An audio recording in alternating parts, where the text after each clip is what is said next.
اعوذ باللہ من الشیطان الرجیم، بسم اللہ الرحمن الرحیم۔ السلام علیکم ناظرین، آج ہم تفہیم القرآن کی قسط نمبر 20 کے ساتھ آپ کے سامنے حاضر ہیں، جس میں انشاءاللہ ہم سورہ البقرہ کی آیت نمبر 168 سے اس سلسلے کا آغاز کر رہے ہیں، اس دعا کے ساتھ کہ اللہ تعالی ہمیں اللہ تعالیٰ کی پیدا کی ہوئی تمام نشانیوں میں غور و فکر کرنے کی توفیق عطا فرمائے اور نیک رستے پہ چلنے کی توفیق عطا فرمائے۔ بسم اللہ الرحمن الرحیم۔ یا ایھا الناس کلوا مما فی الارض حلالا طیبا ولا تتبعوا خطوات الشیطان انہ لکم عدو مبین۔ لوگو، زمین میں جو حلال اور پاک چیزیں ہیں انہیں کھاؤ اور شیطان کے بتائے ہوئے راستے پر نہ چلو، وہ تمہارا کھلا دشمن ہے۔ انما یأمرکم بالسوء والفحشاء وان تقولوا علی اللہ ما لا تعلمون۔ تمہیں بدی اور فحش کا حکم دیتا ہے اور یہ سکھاتا ہے کہ تم اللہ کے نام پر وہ باتیں کہو جن کے متعلق تمہیں علم نہیں ہے کہ وہ اللہ نے فرمائی ہیں۔ اس کی تفسیر میں آیا ہے کہ یعنی ان وہمی رسموں اور پابندیوں کے متعلق یہ خیال کہ یہ سب مذہبی امور ہیں جو خدا کی طرف سے تعلیم کیے گئے ہیں، دراصل شیطانی اغوا کا کرشمہ ہے، اس لیے کہ فی الواقع ان کے من جانب اللہ ہونے کی کوئی سند موجود نہ ہے۔ وَإِذَا قِيلَ لَهُمُ اتَّبِعُوا مَا أَنزَلَ اللَّهُ قَالُوا بَلْ نَتَّبِعُ مَا أَلْفَيْنَا عَلَيْهِ آبَاءَنَا أَوَلَوْ كَانَ آبَاؤُهُمْ لَا يَعْقِلُونَ شَيْئًا وَلَا يَهْتَدُونَ۔ ان سے جب کہا جاتا ہے کہ اللہ نے جو احکام نازل کیے ہیں ان کی پیروی کرو، تو جواب دیتے ہیں کہ ہم تو اسی طریقے کی پیروی کریں گے جس پر ہم نے اپنے باپ دادا کو پایا ہے۔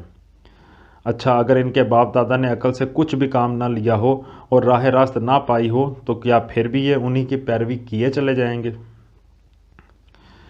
تفسیر میں آیا ہے یعنی ان پابندیوں کے لیے ان کے پاس کوئی سند اور کوئی حجت اس کے سوا نہیں ہے کہ باپ دادا سے یوں ہی ہوتا چلا آیا ہے۔ نادان سمجھتے ہیں کہ کسی طریقے کی پیروی کے لیے یہ حجت بالکل کافی ہے۔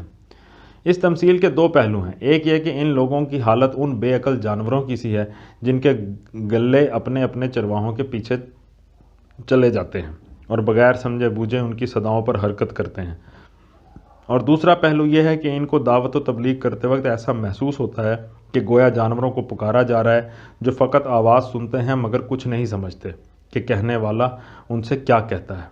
اللہ تعالیٰ نے الفاظ ایسے جامع استعمال فرمائے ہیں کہ یہ دونوں پہلو ان کے تحت آ جاتے ہیں۔ وَمَثَلُ الَّذِينَ كَفَرُوا كَمَثَلِ الَّذِي يَنْعِقُ بِمَا لَا يَسْمَعُ إِلَّا دُعَاءً وَنِدَاءً صُمٌّ بُكْمٌ عُمْيٌ فَهُمْ لَا يَعْقِلُونَ۔ یہ لوگ جنہوں نے خدا کے بتائے ہوئے طریقے پر چلنے سے انکار کر دیا ہے، ان کی حالت بالکل ایسے ہے جیسے چرواہا جانوروں کو پکارتا ہے اور وہ ہانک پکار کی صدا کے سوا کچھ نہیں سنتے۔ یہ بہرے ہیں، گنگے ہیں، اندھے ہیں، اس لیے کوئی بات ان کی سمجھ میں نہیں آتی۔ یا ایھا الذین آمنوا کلوا من طیبات ما رزقناکم واشکروا للہ ان کنتم ایاہ تعبدون۔ اے لوگو جو ایمان لائے ہو، اگر تم حقیقت میں اللہ ہی کی بندگی کرنے والے ہو تو جو پاک چیزیں ہم نے تمہیں بخشی ہیں انہیں بے تکلف کھاؤ اور اللہ کا شکر ادا کرو۔ اس کی تفسیر میں آیا کہ یعنی اگر تم ایمان لا کر صرف خدائی قانون کے پیرو بن چکے ہو جیسا کہ تمہارا دعویٰ ہے، تو پھر وہ ساری چھوت چھات اور زمانہ جاہلیت کی وہ ساری بندشیں اور پابندیاں توڑ ڈالو جو پنڈتوں اور پروہتوں نے، ربیوں اور پادریوں نے، جوگیوں اور راہبوں نے اور تمہارے باپ دادا نے قائم کی تھیں۔ جو کچھ خدا نے حرام کیا ہے اس سے تو ضرور بچو، مگر جن چیزوں کو خدا نے حلال کیا ہے انہیں بغیر کسی کراہت اور رکاوٹ کے کھاؤ پیو۔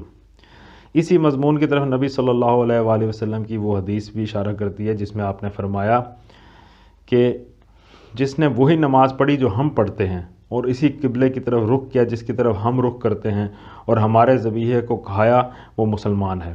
مطلب یہ ہے کہ نماز پڑھنے اور قبلے کی طرف رخ کرنے کے باوجود ایک شخص اس وقت اسلام میں پوری طرح جذب نہیں ہوتا جب تک کہ وہ کھانے پینے کے معاملے میں پچھلی جاہلیت کی پابندیوں کو توڑ نہ دے اور ان تہمات کی بندشوں سے آزاد نہ ہو جائے جو اہل جاہلیت نے قائم کر رکھی تھیں۔ کیونکہ اس کا ان پابندیوں پر قائم رہنا اس بات کی علامت ہے کہ ابھی تک اس کے رگ و پے میں جاہلیت کا زہر موجود ہے۔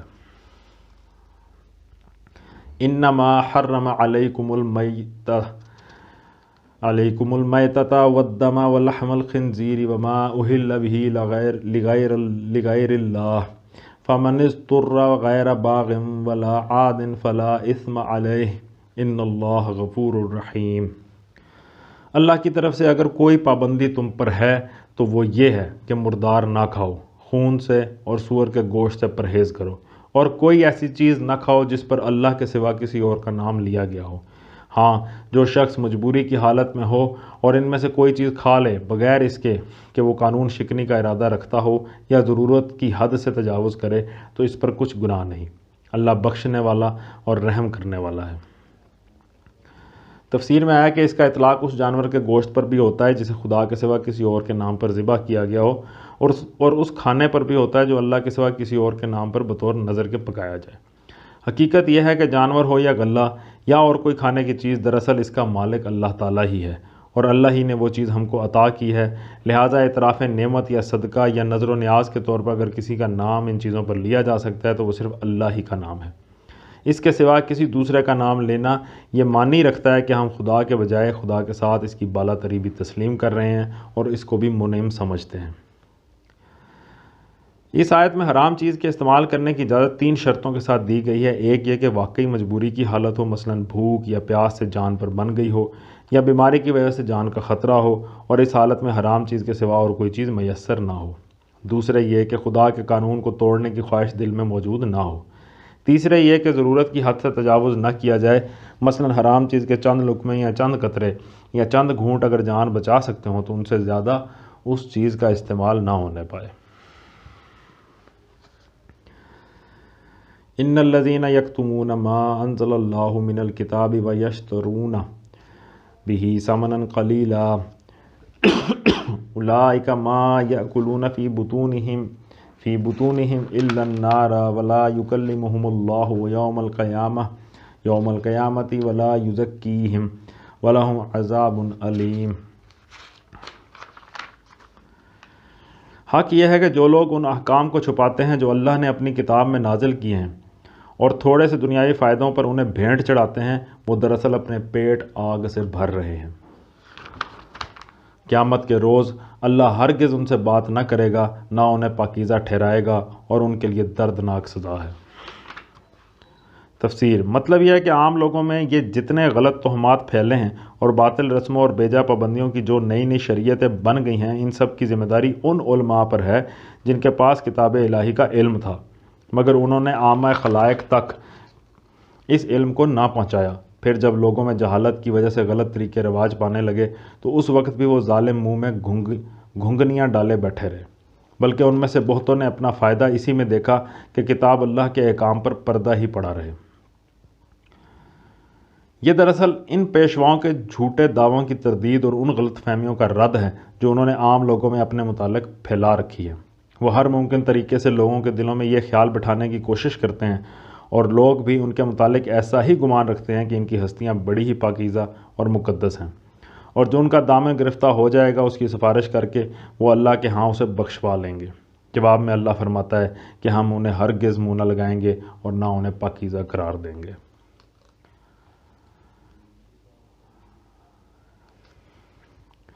اولئک الذین اشتروا الضلالۃ بالہدی والعذاب بالمغفرۃ فما اصبرہم علی النار۔ یہ وہ لوگ ہیں جنہوں نے ہدایت کے بدلے ضلالت خریدی اور مغفرت کے بدلے عذاب مول لے لیا۔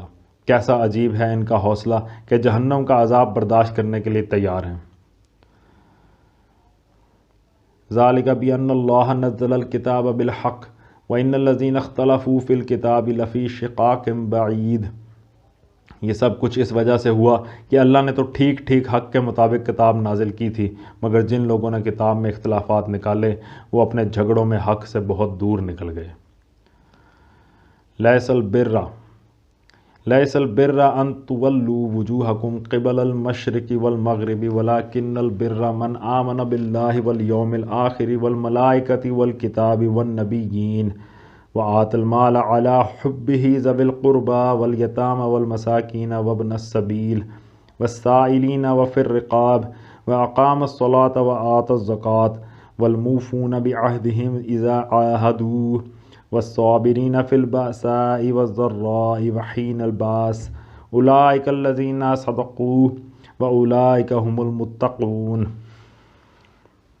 نیکی یہ نہیں ہے کہ تم نے اپنے چہرے مشرق کی طرف کر لیے یا مغرب کی طرف، بلکہ نیکی یہ ہے کہ آدمی اللہ کو اور یوم آخر اور ملائکہ کو اور اللہ کی نازل کی ہوئی کتاب اور اس کے پیغمبروں کو دل سے مانے، اور اللہ کی محبت میں اپنے دل پسند مال رشتہ داروں اور یتیموں پر، مسکینوں پر اور مسافروں پر، مدد کے لیے ہاتھ پھیلانے والوں پر اور غلاموں کی رہائی پر خرچ کرے، نماز قائم کرے اور زکوٰۃ دے۔ اور نیک وہ لوگ ہیں کہ جب عہد کریں تو اسے وفا کریں، اور تنگی و مصیبت کے وقت میں اور حق و باطل کی جنگ میں صبر کریں۔ یہ ہیں راست باز لوگ، اور یہی لوگ متقی ہیں۔ مشرق اور مغرب کی طرف منہ کر کے، یہ تفسیر میں آ رہا ہے، مشرق اور مغرب کی طرف منہ کرنے کو تو محض بطور تمثیل بیان کیا گیا ہے۔ دراصل مقصود یہ ذہن نشین کرانا ہے کہ مذہب کی چند ظاہری رسموں کو ادا کر دینا اور صرف ضابطے کی خانہ پوری کے طور پر چند مقرر مذہبی اعمال انجام دینا اور تقوی کی چند معروف شکلوں کا مظاہرہ کر دینا وہ حقیقی نیکی نہیں ہے جو اللہ کے ہاں وزن اور قدر رکھتی ہے۔ صدق اللہ العلی العظیم۔ اللہ تعالیٰ کا لاکھ لاکھ شکر ہے، آج ہم نے سورہ البقرہ کی آیت نمبر 177 تک کا ترجمہ اور تفسیر پر غور کیا ہے۔